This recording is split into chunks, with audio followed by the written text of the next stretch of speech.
For 4 consecutive decades, she was the highest-earning female performer in the history of ballet. The Queen of England personally decorated her. Heads of state received her. Every major opera house on earth competed for her name on a program. She received 48 standing ovations in a single evening at the Metropolitan Opera House in New York, a record that has never been broken by anyone, in any art form. Her name alone was worth millions. When she died, that name was all that was left.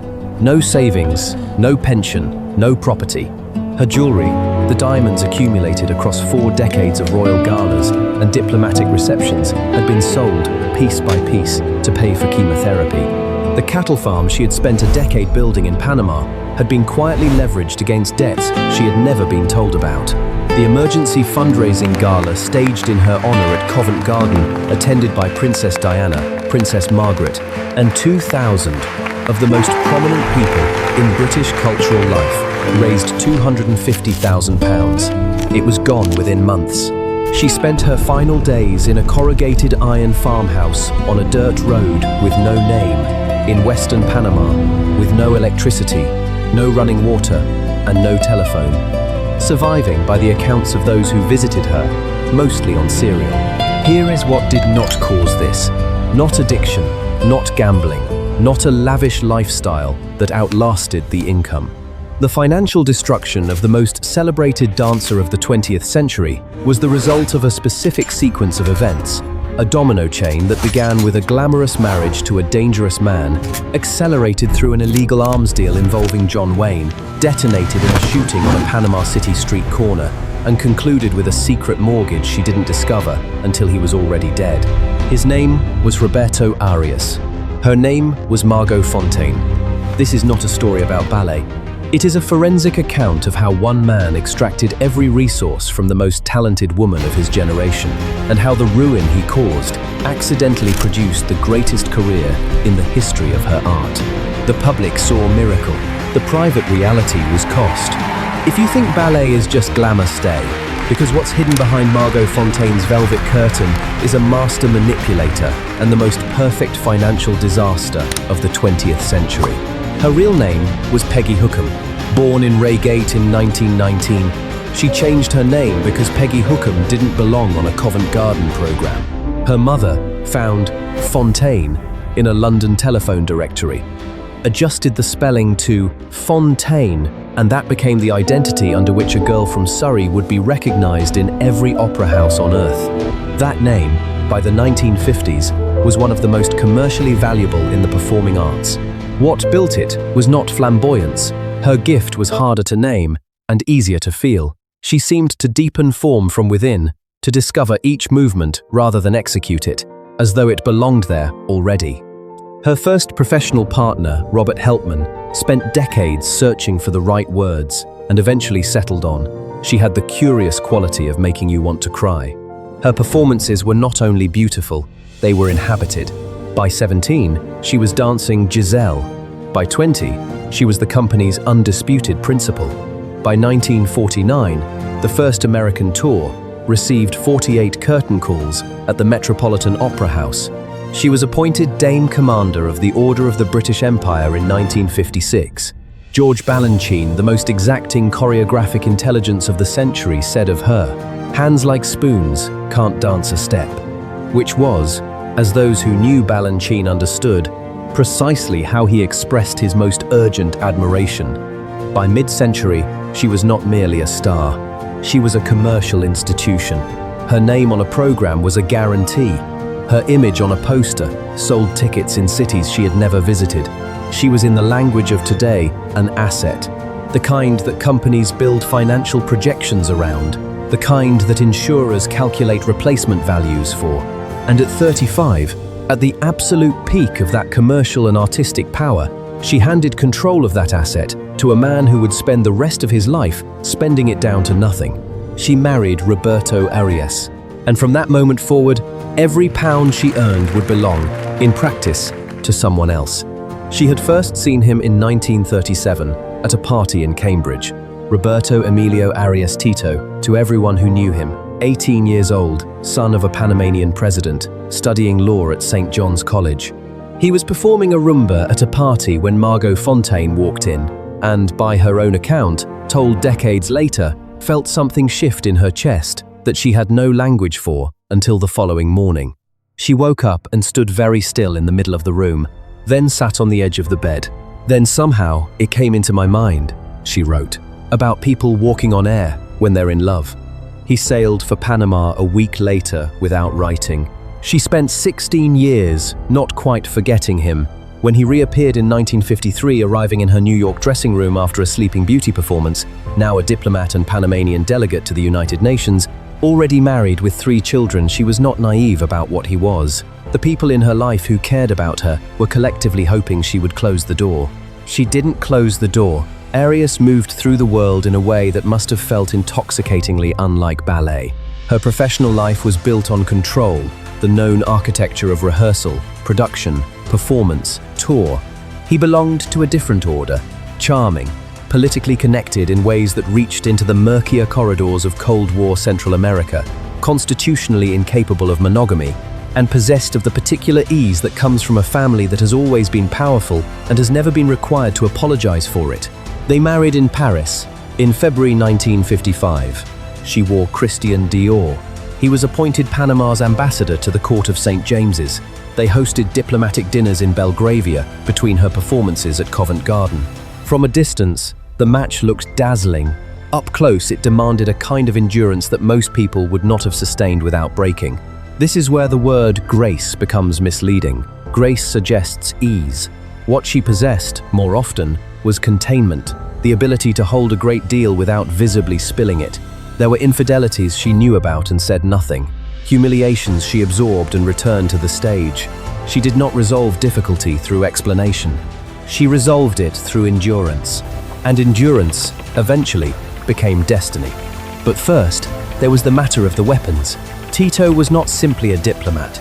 He was a man who had twice already attempted to overthrow his own government.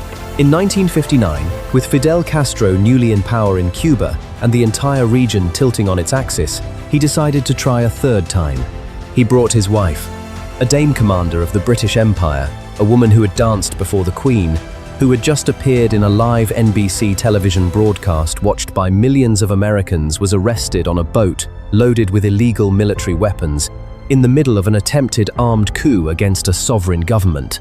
In April 1959, Margot and Tito sailed their yacht, the Nola, out of Panama on what was publicly described as a fishing trip. The actual purpose was to rendezvous with a weapons vessel.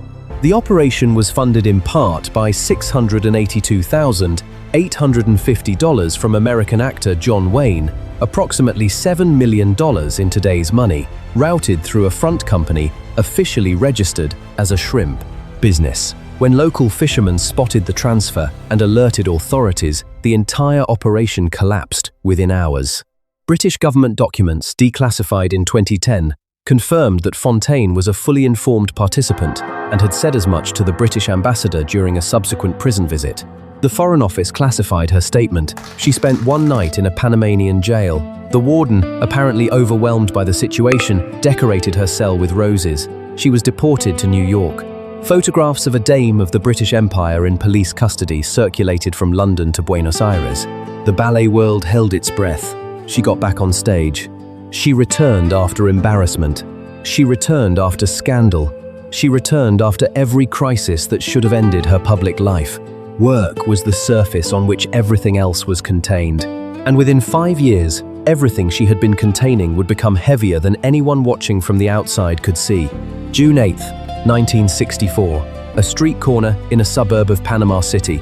Tito Arias, newly elected to the National Assembly, not yet having taken his seat, was shot 5 times by a man named Alberto Jimenez.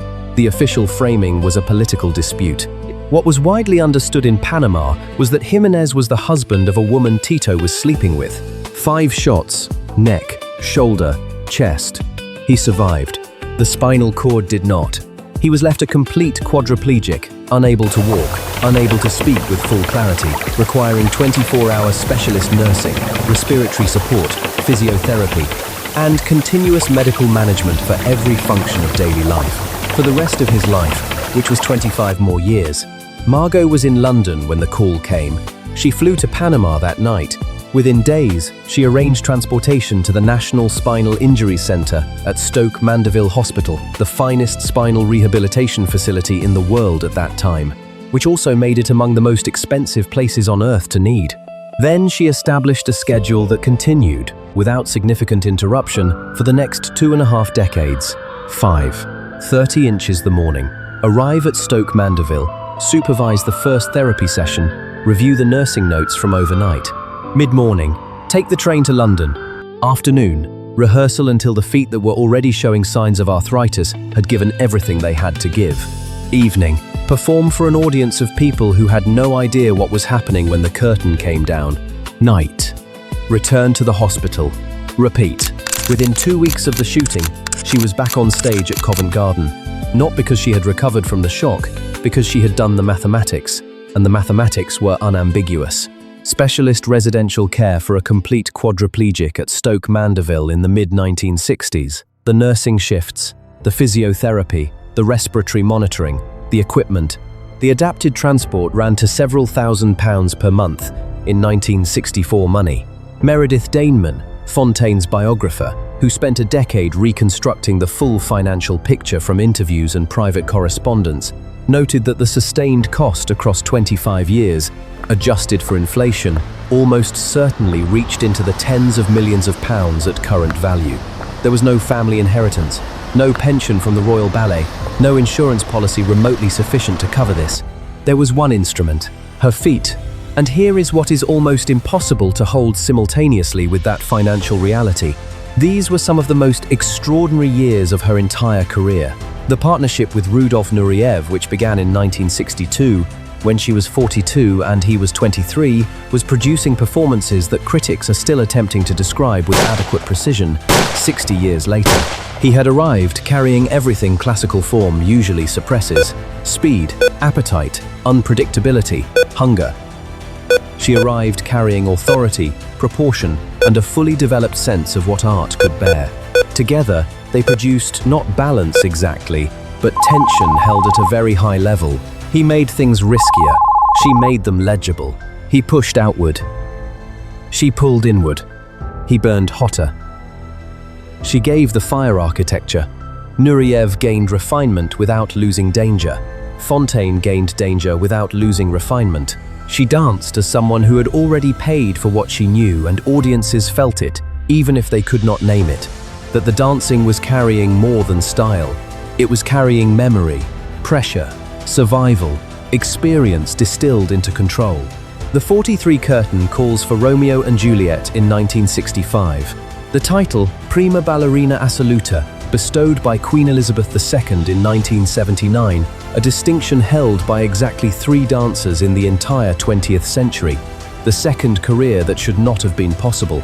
The more life asked of her, the more lucid she became on stage. The more burdened the private self may have been, the less cluttered the public expression became. The catastrophe was also the engine. It is important to understand that the financial destruction of Margot Fonteyn was not the result of medical bills alone. Those bills were the final blow in a sequence that had been building for years. Before the shooting, there had already been the diplomatic lifestyle, the embassy in Belgravia, the Dior wardrobe maintained across decades, the social obligations of an ambassador's wife that money funded and kept funding. Before that, the direct financial exposure of the 1,959 coup attempt, logistics, legal costs, the $682,850 that flowed through John Wayne's shrimp company toward weapons that ended up in the jungle. Each of those expenditures drew down the account. Tito's medical bills were not the cause of her bankruptcy. They were the coup de grace. During her international tours, while she was abroad keeping the machinery funded, a socialite named Annabella Vallerino, who had been a constant presence in Tito's life for years, would return to their Panama home. She managed his domestic arrangements in Margot's absence. She left before Margot returned. This continued even after the shooting, even when Tito's capacity for infidelity existed only in the administrative sense. Margot knew. In 35 years of marriage, no one ever heard her acknowledge it. She pushed his wheelchair through the corridors of the National Assembly in 1967, on the day Tito finally took the seat he had been elected to, before someone put 5 bullets in him. Every member of the chamber rose and applauded. Colette Clark, one of Fonteyn's closest associates, made the remark that has followed this story ever since. People said it was such a tragedy, his being shot. Of course, it wasn't a tragedy because she got what she wanted. Someone to look after and love and lavish with all the devotion and strength of her marvelous character. It is a devastating thing to say about a person. It may be the most accurate sentence ever written about her. Tito Arias died on November 22nd, 1989. On the same day, Annabella Vallerino swallowed a bottle of chlorine bleach from the swimming pool supplies. They were buried on the same day. Margot organized the funeral, attended to the arrangements, and then encountered the full financial shape of what she had been living inside for 35 years. The first document she examined was the mortgage, taking advantage of his control over their shared property arrangements in a marriage where trust had functioned for Margot. As a substitute for scrutiny, Tito had leveraged the Panama farm against debts she had never been told about. The deed on the property, the cattle, the operation she had spent a decade building after retirement, all of it encumbered, not her asset, collateral for someone else's borrowing. He had not mentioned it. This was not sentiment. This was the systematic elimination of her only remaining financial structure, her retirement, her home, the physical foundation of whatever came next, signed away without a conversation, without a disclosure, without the most basic courtesy of telling his wife what he had done with what she had earned. Something colder than betrayal. The second discovery came shortly afterward. She had ovarian cancer. Oh. No savings, 40 years at the peak of her art, zero financial security remaining. Because the domino chain had run its full course, the diplomatic spending, the political investments, the coup that cost $7 million in today's money, the 25 years of care, and now a secret mortgage at the end of all of it. She began selling her jewelry. Rudolf Nureyev, directing the Paris Opera Ballet and managing his own HIV diagnosis carefully, was among the first she told. He arranged visits to Houston, where she traveled for treatment at MD Anderson Cancer Center, the premier oncology facility in the world at that time. And for an overseas patient without American insurance, one of the most expensive places on earth to require. Monthly costs for international patients receiving ongoing oncological care ran to figures that could exhaust a large trust fund inside a year. Nureyev began paying portions of her bills without telling anyone. In May 1990, the Royal Ballet staged a gala at Covent Garden. Placido Domingo sang. Nureyev danced, visibly deteriorating, dancing regardless. Princess Margaret attended. Diana, Princess of Wales, attended. Ninette de Valois, now 92. The woman who had first seen something worth investing in, a 14-year-old named Peggy Hookham, sat in the audience and watched that investment reach its final chapter. The evening raised £250,000. That money, combined with Nureyev's anonymous contributions, was consumed by medical bills and farm debt in less than a year. Fame does not automatically protect the people who build it. Sometimes it leaves behind memory, prestige, and almost nothing else. She converted to Roman Catholicism shortly before her death so that her ashes could be placed in the same tomb as Tito's. She died on February 21st, 1991, in a hospital in Panama City. She was 71. The date was the 29th anniversary of the night she first danced Giselle with Nureyev at Covent Garden. She was placed in the Arias family plot, beside him, at the foot of his grave. Filmmaker Tony Palmer, in his 2005 documentary, described it as a pauper's burial. And while the Arias plot is technically a private family ground rather than a public field for the indigent, the symbolic weight of what Palmer said is difficult to dismiss. A woman who had earned an extraordinary fortune arrived at the final accounting with nothing and was placed, at the final accounting, below the man whose choices had consumed everything she built. Rudolf Nureyev, too ill to travel, attended neither the burial nor the Westminster Abbey Memorial in July 1991. He died of AIDS in January 1993. She loved deeply. She endured too much.